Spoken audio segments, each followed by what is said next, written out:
Hello दोस्तों, नमस्कार। दिन भर की बड़ी खबर बिना देरी के बताएंगे, जहां सबसे पहले बताएंगे अपने गिरेबान में भी झांक लो ईरान। दोस्तों, ईरान के खामेनेई ने मुसलमानों पर बोला तो भारत ने दे दिया करारा जवाब। बताएंगे क्या कहा ईरान ने, जिसको जवाब दिया है अपने भारत ने। खुद को पैगंबर का दूत बताने वाले खामेनेई ने फिर उगला है भारत को लेकर जहर। दोस्तों, भारत में सताए जा रहे मुसलमान जैसा दे दिया है बयान, तो वही बताएंगे। बांग्लादेश को 200 एकड़ जमीन लौटाने जा रहा है अपना भारत। जानकर आप भी चौंक जाएंगे दोस्तों, आखिर क्या है वजह है कि 200 एकड़ जमीन अपना भारत बांग्लादेश को लौटाने जा रही है। तो वहीं मेड इन इंडिया से सदमे में आ गया चाइना। चल दिया ऐसा दाव जिससे भारत को ना मिल सके ये टेक्नोलॉजीज। बताएंगे क्या चाल चली है दोस्तों चाइना ने। तो वहीं अमेरिका में भारतीयों की बढ़ती आबादी से टेंशन में पाकिस्तानी एक्सपर्ट बता दिया बड़ा खतरा। तो वहीं आपको बताएंगे आखिर ये क्या। बीजेपी के करीबी नेता को दिल्ली का सीएम बनाएंगे केजरीवाल। आम आदमी पार्टी वाले भी हैरान। बताएंगे कौन होगा दिल्ली का अगला मुख्यमंत्री। तो वहीं 1 नवंबर से इस तरह के राशन कार्ड रखने वालों को लगने वाला है बहुत बड़ा झटका। नहीं मिलेगा गेहूं चावल। सरकार के इस नए नियम से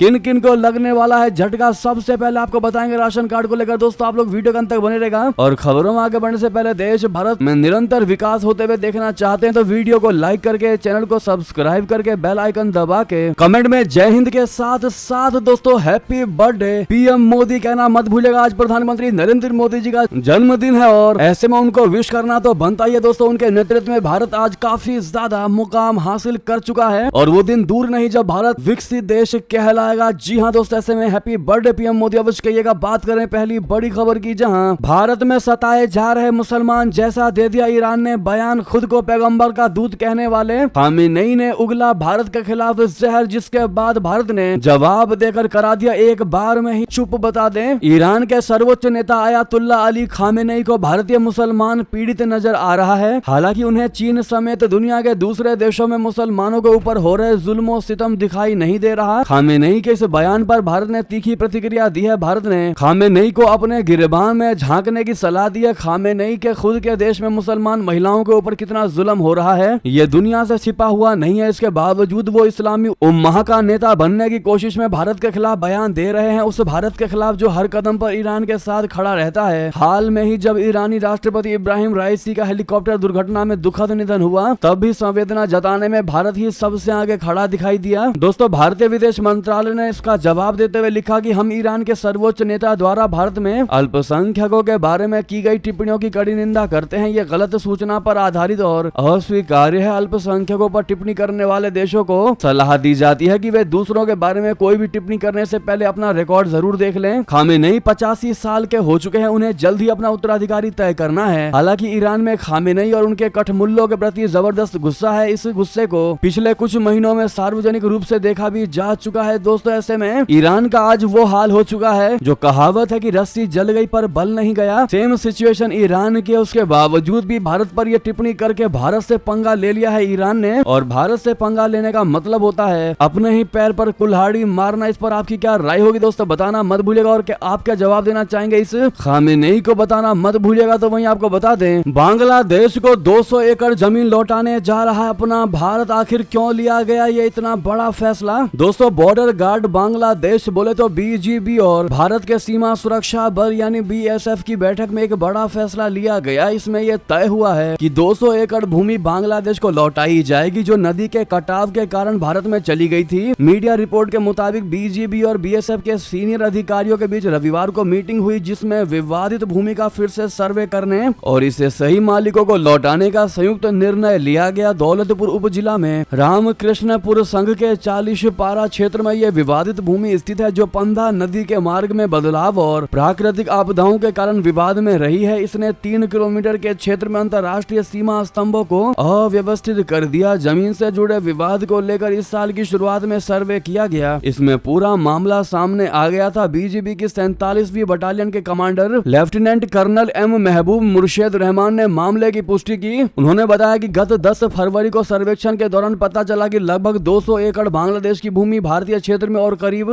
40 एकड़ भारतीय भूमि बांग्लादेश में चली गई है। दोनों देश अब अक्टूबर में आधिकारिक रूप से सीमाओं को सही करने की तैयारी कर रहे हैं। दोस्तों, वहीं आपको बता दें, मेड इन इंडिया से सदमे में चला गया चीन। चल दिया ऐसा दाव जिससे भारत को ना मिले ये टेक्नोलॉजीज। बता दे, चीन आर्थिक मोर्चे पर सुस्ती का सामना कर रहा है। पिछले कुछ वर्षों में ड्रैगन की मैन्युफैक्चरिंग रफ्तार धीमी हो चली है, जबकि भारत ने इसी दौरान मैन्युफैक्चरिंग के मोर्चे पर जबरदस्त उछाल दर्ज की है। इससे चीन काफी ज्यादा सदमे में आ गया है। चीन से लगातार बड़ी टेक कंपनियां दूरियां बना रही हैं। एप्पल इसका सबसे सटीक और परफेक्ट उदाहरण है। यही वजह है कि चीन की कोशिश भारत को लेटेस्ट टेक्नोलॉजी से दूर बनाने की है। दोस्तों, चीन में भारत से डर का आलम यह है कि चीन के वाणिज्य मंत्रालय को इस साल जुलाई में एक मीटिंग करनी पड़ी है, जिसमें चीन ने अपने लोकल इलेक्ट्रिकल व्हीकल निर्माताओं को नसीहत दी है कि वो भारत में निवेश ना करें। दरअसल चीन को डर है कि अगर चीनी कंपनियां भारत में निवेश करती हैं तो उन्हें लोकल स्तर पर इलेक्ट्रिकल व्हीकल और उसके पार्ट्स को बनाना होगा, जिससे टेक्नोलॉजीज का ट्रांसफर होगा। चीन का अपनी कंपनियों से कहना है कि भारत में डिमांड के बावजूद सिक्योरिटी लिहाज से ईवी टेक्नोलॉजी सेक्टर में निवेश ना करे। जी हाँ दोस्तों, दरअसल चीन को स्मार्टफोन के मामले में सबसे बड़ा झटका लगा है, जिससे वो पहले से ज्यादा सतर्क हो गया है। चीन का शुरुआत में मानना था कि भारत टेक्नोलॉजी के मामले में चीन को टक्कर नहीं दे सकता, लेकिन उसका आकलन गलत साबित हुआ। आज भारत स्मार्टफोन का सबसे बड़ा मैन्युफैक्चरिंग हब है। भारत में न सिर्फ स्मार्टफोन को बनाया जा रहा है, बल्कि स्मार्टफोन के पार्ट्स का प्रोडक्शन भी शुरू हो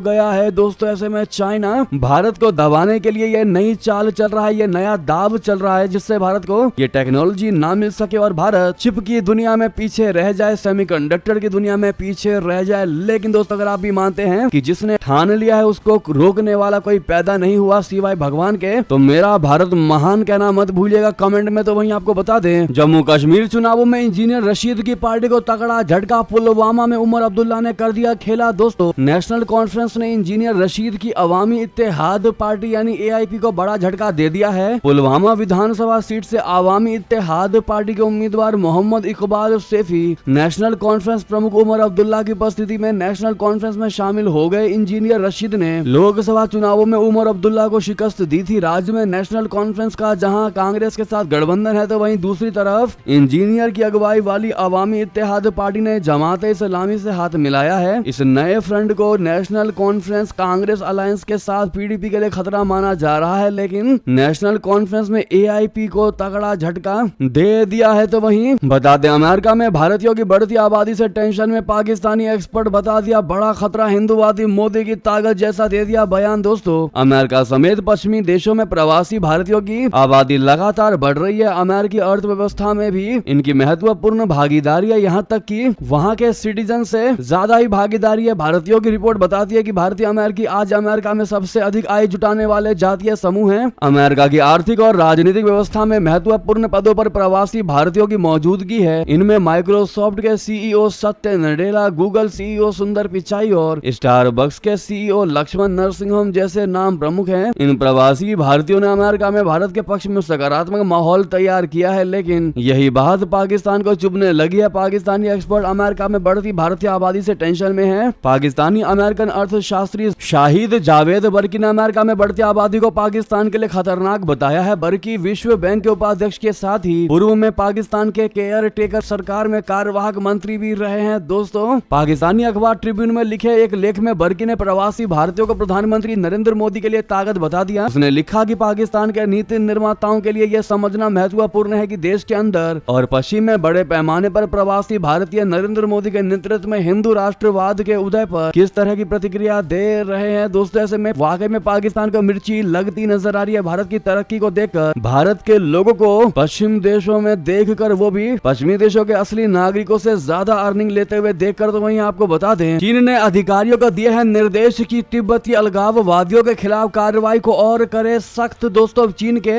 शीर्ष सुरक्षा अधिकारी ने पिछले हफ्ते तिब्बत की यात्रा के दौरान स्थानीय अधिकारियों को निर्देश दिया, डायरेक्शन दिया है कि वो अलगाववादियों के खिलाफ कार्रवाई को और ज्यादा सख्त करें, स्ट्रिक्ट करें। यह निर्देश उस पृष्ठभूमि में दिया गया जिसके तहत अमेरिका एक नया कानून पारित करके तिब्बत के प्रति अपना समर्थन बढ़ाने के साथ बीजिंग पर दलाई लामा के साथ बातचीत करने का दबाव डाल रहा है। तिब्बत में पिछले कुछ महीनों में चीन विरोधी प्रदर्शन हुए हैं। इसके विरोध में चीनी पुलिस ने सैकड़ों तिब्बतियों को गिरफ्तार भी किया है। तो वहीं बता दें, सूफी समूहों ने कड़ी सुरक्षा के बीच मनाया पैगंबर मोहम्मद का जन्मदिन। हाल ही में दरगाहों पर बढ़े हैं हमले। दोस्तों, बांग्लादेश के सूफी समूह ने सोमवार को पैगंबर मोहम्मद के जन्मदिन को धूमधाम के साथ मनाया। हाल ही में सूफी दरगाहों पर हुए हमलों के बाद सुरक्षा कड़ी कर दी गई थी। दक्षिणपंथी समूहों ने दरगाहों को गैर इस्लामी गतिविधियों का केंद्र बताया था। राजधानी ढाका और अन्य प्रमुख शहरों में सड़कों पर सेना और अर्धसैनिक बल के जवान तैनात दिखाई दिए। तो वहीं बता दें, पाकिस्तान के लिए खुले बांग्लादेश के दरवाजे, ढाका में हो रही जिन्ना की जय जयकार। आखिर कैसे शेख हसीना के जाते ही बदला माहौल। दरअसल बांग्लादेश से शेख हसीना के जाने के बाद पाकिस्तान वहां अपने नापाक मंसूबों को अमल में लाने के लिए जुट गया है। बांग्लादेश में मोहम्मद यूनुस के नेतृत्व वाली अंतरिम सरकार के साथ पाकिस्तान ने द्विपक्षीय रिश्तों को फिर से शुरू करने के लिए चुपचाप काम करना शुरू कर दिया है। शेख हसीना ने 15 साल के शासन काल के दौरान इन रिश्तों को ठंडे बस्ते में डाल रखा था, लेकिन हसीना सरकार के पतन के बाद ढाका के दरवाजे पाकिस्तान के लिए खुल गए हैं। शेख हसीना ने कई सप्ताह तक चले हिंसक प्रदर्शन के बाद बीती 5 अगस्त को प्रधानमंत्री पद से इस्तीफा दे दिया था। इसके बाद वो भागकर भारत आ गई थी। शेख हसीना के शासन काल के दौरान पाकिस्तानी राजनयिकों के लिए ढाका में सरकार के अधिकारियों से मुलाकात करना एक बहुत ही ज्यादा मुश्किल काम हुआ करता था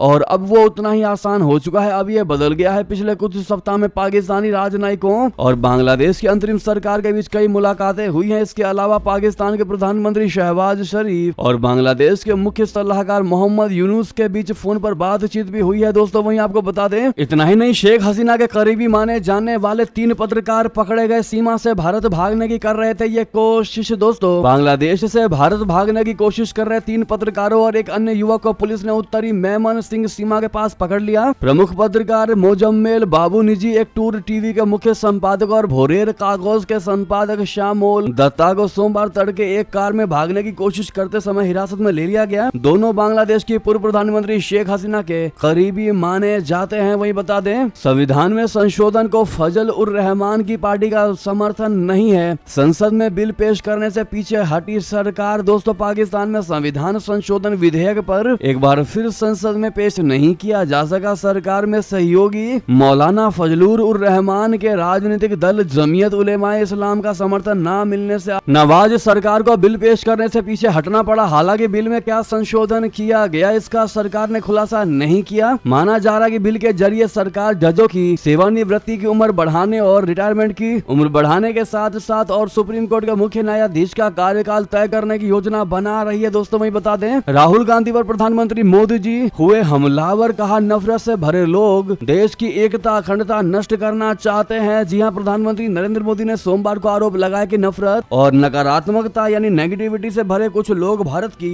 एकता और अखंडता को नष्ट करना चाहते हैं। ये टिप्पणी कांग्रेस सांसद राहुल गांधी द्वारा अमेरिका में दिए गए विवादास्पद बयान की पृष्ठभूमि में आई है। 9 जून को लगातार तीसरे कार्यकाल के लिए पदभार ग्रहण करने के बाद अपने गृह राज्य गुजरात के पहले दौरे पर आए मोदी ने अहमदाबाद में भुज अहमदाबाद नमो भारत रैपिड रेल, पहली वंदे भारत मेट्रो सेवा और 5 वंदे भारत एक्सप्रेस ट्रेन को हरी झंडी दिखाने सहित 8,000 करोड़ रुपए की विभिन्न परियोजनाओं की आधारशिला रखी या यूं कहे कि उसका उद्घाटन किया। ऐसे में मोदी ने एक सभा को संबोधित करते हुए नाम लिए बिना कहा कि वे यानी विपक्ष तुष्टीकरण की राजनीति के लिए किसी की भी सीमा को पार कर सकते हैं। उन्होंने आरोप लगाया कि नकारात्मकता से भरे कुछ लोग देश को बांटने के इरादे से भारत की एकता और अखंडता को निशाना बना रहे हैं। नफरत से भरे लोग भारत और गुजरात को बदनाम करने का कोई मौका नहीं छोड़ रहे। तो दोस्तों वहीं आपको बता दें, मणिपुर में गिरफ्तार हुआ म्यांमार का नागरिक सीएम बीरेन सिंह ने कहा कि हिंसा का कारण विदेशी ताकतें। जी हां, मणिपुर में असम राइफल्स द्वारा म्यांमार की नागरिकता वाले कुकी आतंकवादी संगठन के सदस्य की गिरफ्तारी की गई है। इस पर सीएम एन बीरेन सिंह ने कहा कि मणिपुर में विदेशी नागरिकों की ऐसी भागीदारी ये दिखाती है कि राज्य में हिंसा को जो दौर चला था उसमें विदेशी ताकतों का हाथ था। उन्होंने कहा कि मैं ये बात शुरू से कहता आ रहा हूं कि इस हिंसा में विदेशी तत्वों का हाथ था। राज्य का वर्तमान संकट विदेशी तत्वों द्वारा भड़काया गया है। शुरुआती दौर में लोगों को मेरी बात पर भरोसा नहीं किया। सच सबके सामने लाने के लिए मैं असम राइफल्स का धन्यवाद करता हूं। जी हां दोस्तों, नेक्स्ट खबर बता दें, चीन पाकिस्तान को मिला मध्य एशिया में नया दोस्त, ग्वादर बंदरगाह का करेगा इस्तेमाल। बता दें, पाकिस्तान के ग्वादर बंदरगाह से मध्य पूर्व का एक नया देश जुड़ा है। इस देश का नाम है तुर्कमेनिस्तान। रेडियो पाकिस्तान ने रविवार को बताया कि चीन पाकिस्तान आर्थिक गलियारे के तहत ग्वादर बंदरगाह तक पहुंचने वाले तुर्कमेनिस्तान पहला मध्य एशियाई राज्य बनने जा रहा है। पाकिस्तान और तुर्कमेनिस्तान के बीच इस संकट में जल्द ही एक समझौते पर हस्ताक्षर होने की उम्मीद है। पाकिस्तान के ग्वादर बंदरगाह को चीन ने अपने पैसों से विकसित किया है। ये बंदरगाह सीपीसी का मुख्य आधार भी है। तो वहीं बता दें, पिरामिडों वाले देश में भारत के तेजस बनाम चीनी J-10 की जंग, आखिर कौन सा लड़ाकू विमान मारेगा बाजी। बता दें, अफ्रीका और मध्य पूर्व की सीमा पर स्थित मिस्र भारत में निर्मित हल्के लड़ाकू विमान तेजस को खरीदने की संभावना तलाश रहा है। इसका खुलासा उन रिपोर्टों के बाद हुआ है जिसमें मिस्र अपने पुराने F-16 विमानों को बेड़े को बदलने के लिए चीनी J-10C के मूल्यांकन करने की बात कही गई थी। हालांकि मिस्र का एक उच्च स्तरीय प्रतिनिधि मंडल जल्द ही भारत में हिंदुस्तान एरोनॉटिक्स लिमिटेड फैसिलिटी का दौरा करने वाला है। सितंबर के मध्य में यह प्रतिनिधि मंडल भारत में होगा और तेजस के बारे में अधिक जानकारियां जुटाएगा। उनमें तेजस को भविष्य में किन हथियारों से लैस किया जाएगा इसकी भी जानकारी शामिल होगी। ऐसे में दोस्तों क्या कहते हैं आप लोग, चीनी J-10 बनाम भारत के लड़ाकू जहाज, क्या लगता है कौन जीतेगा कौन मारेगा बाजी? तो वही बता दें, अफगान सैनिकों को यूक्रेन भेजना चाहता था ट्रंप पर हमला करने वाला, पाकिस्तान को बता दिया सबसे भ्रष्ट। दोस्तों डोनाल्ड ट्रंप पर हमले के संदिग्ध आरोपी रेयान रूथ जो कि 58 वर्ष के, उनको लेकर चौंकाने वाला खुलासा हुआ है। दरअसल साल 2023 में एक मीडिया इंटरव्यू में रेयान रूथ ने कहा था कि वो पाकिस्तान के रास्ते अफगान सैनिकों को यूक्रेन में लड़ने के लिए भेजने की योजना बना रहा। रूथ ने सोशल मीडिया पर कई ऐसे पोस्ट किए थे जिसमें उसने रशिया यूक्रेन युद्ध में यूक्रेन का खुलकर समर्थन किया था। यहाँ तक कि रूथ ने खुद भी यूक्रेन जाकर लड़ने की इच्छा जाहिर की थी। वहीं बता दें, रूसी सेना में 15 लाख सैनिक चाहते हैं व्लादिमीर पुतिन, कई गुना की बढ़ोतरी। दोस्तों आखिर क्या है व्लादिमीर पुतिन का इरादा, आपको बता दें। रूस के राष्ट्रपति व्लादिमीर पुतिन ने रूसी सेना में सैनिकों की संख्या बढ़ाने का ऐलान किया। उन्होंने सोमवार को 1,80,000 सैनिकों के सामान्य आकार को बढ़ाकर 15 लाख तक पहुंचाने का आदेश दिया है। फरवरी 2022 में यूक्रेन में सेना भेजने के बाद से पुतिन ने तीसरी बार सैन्य विस्तार का फैसला लिया है। तो वही बता दें, आज प्रधानमंत्री मोदी जी जन्मदिन के इस अवसर पर राज्य के महिलाओं को देंगे सुभद्रा योजना का स्पेशल गिफ्ट,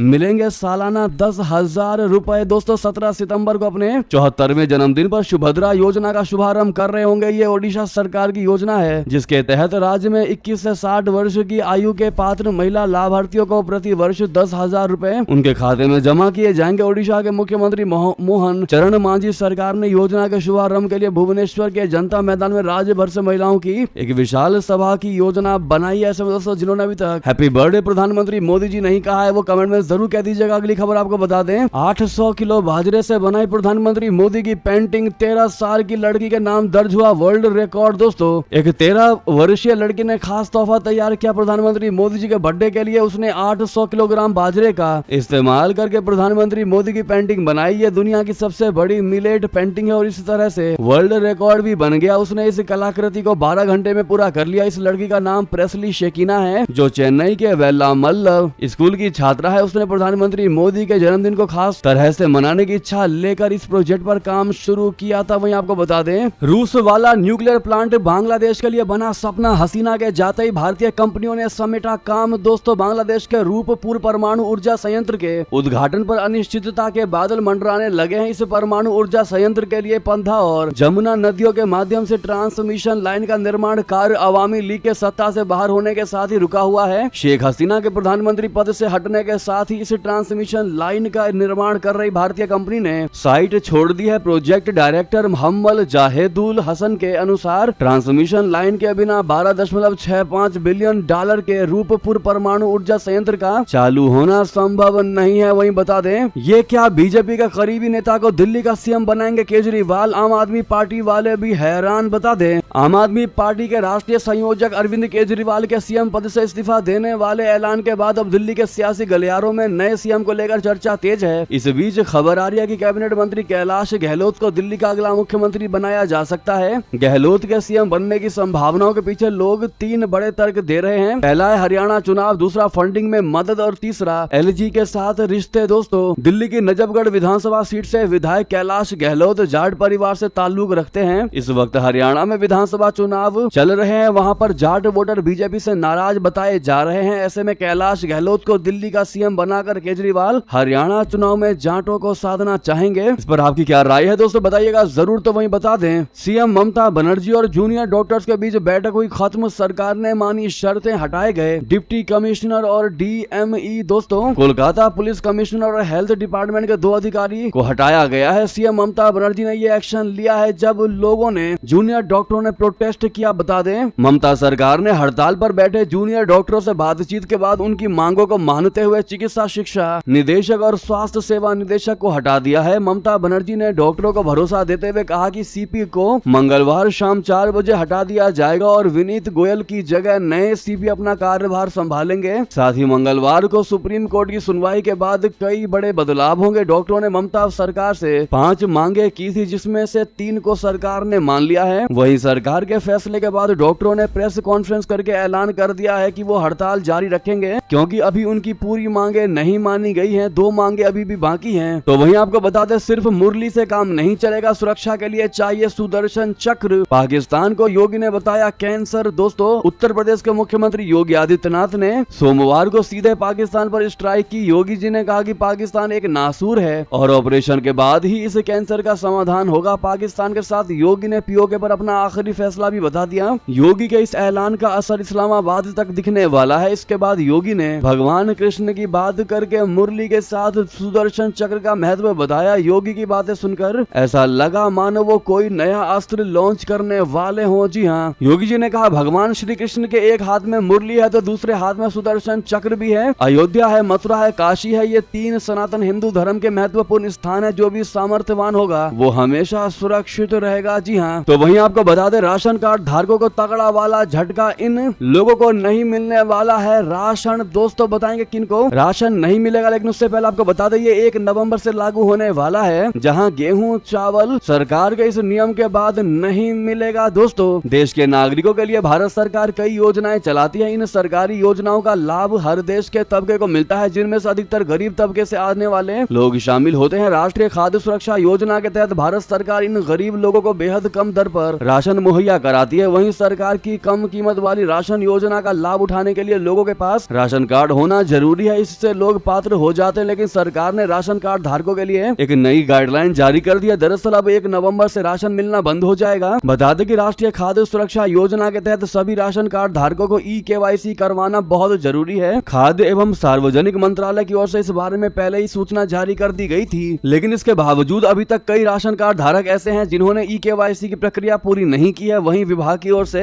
दी गई जानकारी के मुताबिक ई-केवाईसी के लिए 31 अक्टूबर की तारीख तय की गई है। यानी अगर कोई राशन कार्ड धारक 31 अक्टूबर तक भी ई-केवाईसी की प्रक्रिया पूरी नहीं करता है तो उसे अगले महीने राशन नहीं मिलेगा। दरअसल राशन कार्ड धारकों के नाम भी राशन कार्ड से हटा दिए जाएंगे, साथ ही साथ बिना ई-केवाईसी वाले राशन कार्ड रद्द कर दिए जाएंगे। ऐसे में जिन्होंने अभी तक ई-केवाईसी नहीं करवाया है वो जरूर करवा लीजिएगा। दोस्तों, वहीं इसी बीच ये थी की सारी बड़ी खबरें। आपको हमारी खबर कैसी लगी? आशा करता हूँ बहुत अच्छी लगी होगी। थोड़ी भी अच्छी लगी तो वीडियो को लाइक करके, चैनल को सब्सक्राइब करके, बेल आइकन दबा के कमेंट में जय हिंद कहते हुए हैप्पी बर्थडे मोदी जी जरूर कहिएगा। साथ ही साथ वीडियो को शेयर भी कर दीजिएगा ताकि हर कोई इन खबरों को देखकर अपनी राय रख सके। जय हिंद।